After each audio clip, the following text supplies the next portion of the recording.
Hello and welcome students, আশা করি তোমরা সকলেই খুব ভালো আছো। জ্ঞানজ্যোতি কোচিং সেন্টার পক্ষ থেকে তোমাদের সবাইকে আরো একবার স্বাগত। তো আমি মীরা ম্যাম, আমি আজ তোমরা যারা যারা কলকাতা ইউনিভার্সিটি আন্ডারে পড়ছো, তোমাদের ফার্স্ট সেমিস্টার মাইনর 1 যে বেঙ্গলি পেপার রয়েছে সেখান থেকে তোমাদের সিলেবাস ভিত্তিক আজ যে বিষয়টা নিয়ে আমি আলোচনা করব সেটা হচ্ছে চর্যাপদ পুঁথির পরিচয়। এটা কিন্তু আজকে তোমাদের এই সেমিস্টার থেকে প্রথম ক্লাস আমার। অবশ্যই প্রত্যেকটা ক্লাস যে রয়েছে মানে তোমাদের সিলেবাসের প্রত্যেকটা টপিক নিয়ে কিন্তু আমি ক্লাসের মধ্যে আলোচনা করব। তোমরা প্রত্যেকটা ক্লাস দেখার চেষ্টা করবে, ঠিক আছে? ক্লাসটা শুরু করার পূর্বে আগে তোমাদের সঙ্গে খুবই একটা গুরুত্বপূর্ণ ইনফরমেশন আমি জানিয়ে দিয়ে যাই। তোমরা যারা যারা ভাবছো আমাদের সঙ্গে এই সেমিস্টারে অনলাইন ক্লাস বা নোটসের জন্য যোগাযোগ করবে, তাদেরকে বলে দিই আমাদের সঙ্গে যোগাযোগ করতে হলে নিচে দেখো দুটি নাম্বার দেওয়া আছে। এই নাম্বার দুটি হচ্ছে আমাদের Gyanjyoti coaching centre official helpline number. যে কোনো একটি নাম্বারের মধ্যে কল করে নিয়ে কিন্তু আমাদের সঙ্গে যোগাযোগ করে নিতে পারবে। তার সঙ্গে তোমাদের এই সেমিস্টার কোর্স ফি কি রাখা হয়েছে সেটাও বলে দিচ্ছি। তোমরা যারা যারা মেজর কোর্সের স্টুডেন্ট আছে তাদের জন্য কোর্স ফি আছে 1199, আর যারা যারা মাইনর কোর্সের স্টুডেন্ট রয়েছে তাদের জন্য 699 কিন্তু কোর্স ফি রাখা হয়েছে। আর আমাদের কোর্সে যদি তোমরা অ্যাডমিশন নাও, কি কি সুবিধা তোমরা পাচ্ছ সেটাও বলে দিচ্ছি। এখানে পেয়ে যাচ্ছ live classes, recorded classes, high quality notes, তার সঙ্গে পাচ্ছ 100% কমন সাজেশন। এতগুলো সুবিধা কিন্তু তোমরা একসাথে পাচ্ছ। এই ইনফরমেশনই তোমাদের দেওয়া ছিল। এখন আমি ক্লাসের আলোচনায় চলে যাচ্ছি। দেখো, প্রথমে বলেছি আজকের আমার আলোচনার বিষয় হচ্ছে চর্যাপদ পুঁথি যে রয়েছে, চর্যাপদ পুঁথি সম্পর্কে একটা সংক্ষিপ্ত ধারণা কিন্তু আজকের ক্লাসে আমি তোমাদের সঙ্গে আলোচনা করব। দেখো কি বলছে, এই চর্যাপদ পুঁথি কে আবিষ্কার করলেন বা কোথা থেকে আবিষ্কার হলো। কি বলছে, হরপ্রসাদ শাস্ত্রী যে রয়েছে তিনি 1907 খ্রিস্টাব্দে নেপালের রাজদরবার থেকে একটা পুঁথি আবিষ্কার করলেন। তাহলে আমরা বুঝতে পারছি, নাম বললো হরপ্রসাদ শাস্ত্রী। তিনি কি করলেন, সালটা রয়েছে 1907। এই সালে তিনি নেপালের রাজ দরবার থেকে একটা পুঁথি আবিষ্কার করলেন এবং কি বলছে যে সেটি 1916 খ্রিস্টাব্দে বঙ্গীয় সাহিত্য পরিষদ থেকে কিন্তু প্রকাশিত হয়েছে। আবার এই পুঁথিটাই 1916 খ্রিস্টাব্দে বঙ্গীয় সাহিত্য যে পরিষদ রয়েছে সেখান থেকে কিন্তু প্রকাশ করা হয়েছে 1916 খ্রিস্টাব্দে। কি বলছে যে হরপ্রসাদ শাস্ত্রী চারখানি পুঁথিকে একত্রিত করে 1000 বছরের পুরনো বাংলা ভাষায় বৈধ গান বা দোহা নাম দিয়ে তা প্রকাশ করেন।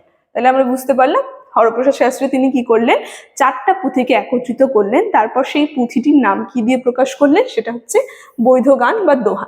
এই নাম দিয়ে কিন্তু পুঁথিটা প্রকাশ করলেন। আমরা দেখবো চর্যাপদ পুঁথি হচ্ছে বাংলা সাহিত্যের একটা প্রাচীনতম নিদর্শন হচ্ছিল এই চর্যাপদ পুঁথি, যেটা নিয়ে আজকের ক্লাসে আমি আলোচনা করছি। তো এইভাবে কিন্তু এর নামকরণ করা হলো বা এইভাবে কিন্তু আবিষ্কার হলো।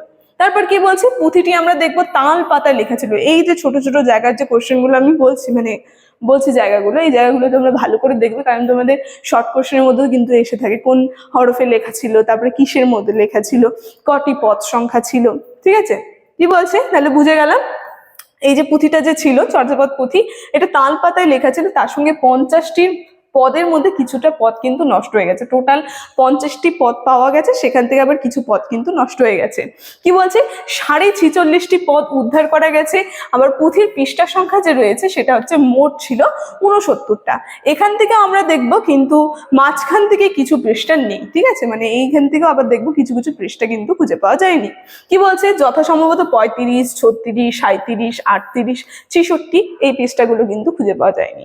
কি বলছে, পুঁথিটি লাল কালিতে নাগরী হরফে লেখা ছিল। এই যে জায়গাগুলো একটুক্ষণ আগে বললাম, ভালো করে দেখবে, ভালো করে বুঝবে, এটা কিন্তু নাগরী হরফে লেখা ছিল।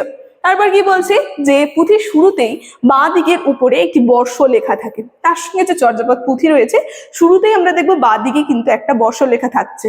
তারপর কি থাকছে, যথাসম্ভবত যে বর্ষ যে লেখা থাকে সেটা হচ্ছে সম্বত 741 ভাদ্র অম্বাত। এটা আমরা দেখবো পুঁথিটির শুরুতেই বাঁ দিকে লেখা থাকছে। তারপর কি বলছে, পুঁথির যে দুই দিকে লেখা রয়েছে আসলে এগুলি হচ্ছে গান, মানে চর্যা গান যে বলা হয়, চর্যা গানগুলি কিন্তু এইভাবে লেখা রয়েছে। তবে পুঁথির গানের সঙ্গে টিকার গানের অনেক জায়গায় মিল নেই। আবার আমরা এই জিনিসটা দেখবো, চর্যাপদ পুঁথির যে গান তার সঙ্গে চর্যাপদ পুঁথির যে টিকা রয়েছে এখানে কিন্তু অনেক জায়গায় আবার মিল পাওয়া যাচ্ছে না। তাই বলছে সেজন্য ডক্টর নির্মল দাস লিখেছেন যে সম্ভবত গোড়ার দিকে গানের পুঁথি ও টিকার পুঁথি আলাদা আলাদা প্রচলিত ছিল। পরে শিক্ষা কেন্দ্রগুলিতে ব্যবহারের সুবিধার জন্য একটি পুঁথির আধারে গান ও তাদের টিকা যুক্ত সংকলনের রীতি চালু হলো। মানে ডক্টর নির্মল দাস যে রয়েছে, নির্মল দাস বলছেন যে শুরুতে যে চর্যাপদ যে পুঁথি রয়েছে এর টিকা তার সঙ্গে গানগুলো কিন্তু ভিন্ন ছিল, কিন্তু পরবর্তীকালে শিক্ষা কেন্দ্রগুলিতে যাতে পাঠের ক্ষেত্রে সুবিধা হয় সেই কারণে কিন্তু পুঁথিকে মানে গান আর টিকা যে রয়েছে সেই দুটিকে কিন্তু যুক্ত করে দিয়েছিল। তাই বলছে টিকা আর গান যে রয়েছে সংকলনের রীতি যুক্ত করে কিন্তু চালু হলো পাঠের সুবিধার জন্য। তো এই ছিল আজকের ক্লাসে আমার চর্যাপদ পুঁথি সম্পর্কে আলোচনা। আজকের ক্লাসের আলোচনার বিষয় আমার এতটুকুনি ছিল। ভিডিওটি শুরু থেকে শেষ অবধি দেখার জন্য তোমাদের সবাইকে অসংখ্য ধন্যবাদ।